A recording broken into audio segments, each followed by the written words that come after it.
வணக்க மக்களே, அனைவருக்கும் வணக்கம். இன்றைக்கி நம்ம இந்த வீடியோவில் எதை பற்றி பார்க்க போகிறோம் அப்படின்னு பார்த்தீங்கன்னா, முதுகலை பட்டதாரியுடைய ரிசல்ட்டு வெளியிட போகிறாங்க. ரிசல்ட் வெளியிட்ட உடனே உங்களை சான்றிதழ் சரிபார்ப்புக்கு அழைக்கப்படுவீர்கள். ஸோ சான்றிதழ் சரிபார்ப்பில் என்னென்னலாம் டாக்குமெண்ட்ஸ் எல்லாமே எடுத்துகிட்டு வரணும் அப்படின்ற ஒரு முக்கியமான தகவல்களை இந்த வீடியோ பதிவில் நான் உங்களுக்காக சொல்ல போகிறேங்க. ஸோ தேவையான சான்றிதழ்கள் என்னென்ன, முதுகலை பட்டதாரியுடைய ரிசல்ட் எப்போ வெளியிட போகிறாங்க, இதை பற்றின ஒரு முக்கியமான தகவல்கள் இந்த வீடியோவில் இருக்குது.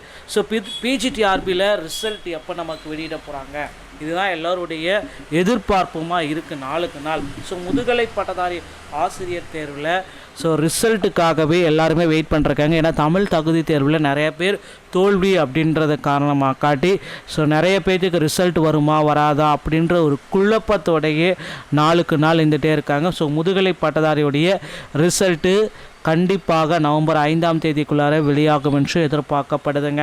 So list of document evident to producing during the certificate verification without fail.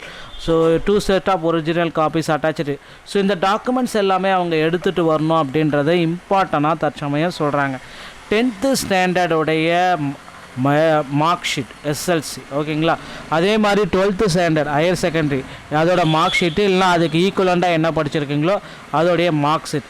So UG degree certificate, UG degree ப்ரொஃபஷனலான சர்டிஃபிகேட்டு, யூஜியோடைய mark sheet, all semester consolidate mark sheet including, ஓகேங்களா. அடுத்து B Ed, BA, B Ed, BSc, B Ed, so இந்த மாதிரி special B Ed, senior diploma teaching equal, இல்லைனா அதற்கு ஈக்குவலண்டாக எதாவது படிச்சிருக்கீங்கன்னா அதோடைய certificate. So B Ed degree professional certificate, B Ed mark sheet all semester with consolidated mark sheet, senior diploma இல்லை senior diploma 4th grade, MI இந்த மாதிரி ஏதாவது நீங்கள் படிச்சிங்கன்னா அதற்கு ஈக்குவலான சர்டிஃபிகேட். தமிழ்நாடு டீச்சர் எலிஜிபிலிட்டி டெஸ்ட்டோடைய சர்டிஃபிகேட் பேப்பர் 2ல் வேணும், ஓகேங்களா.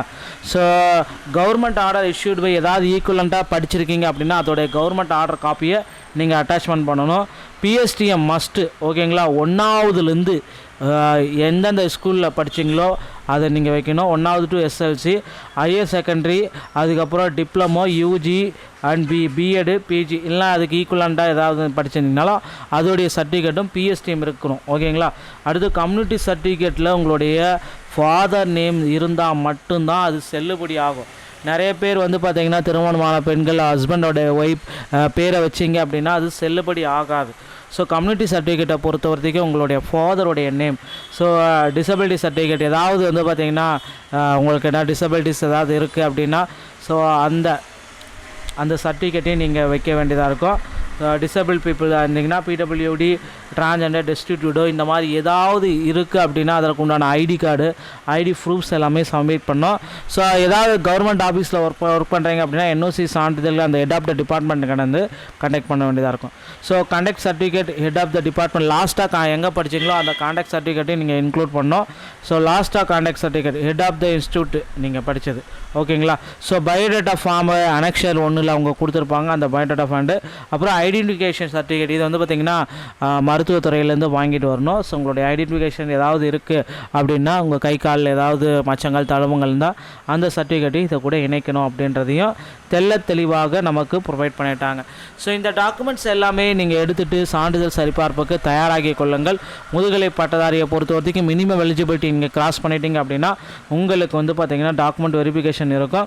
ஸோ மினிமம் எலிஜிபிலிட்டி அப்படின்றது பார்த்திங்க அப்படின்னா பிசி, எம்பிசி எல்லாத்துக்குமே பார்த்திங்க அப்படின்னா வெறும் 75 மதிப்பெண்கள் இருந்தாலே போதும்.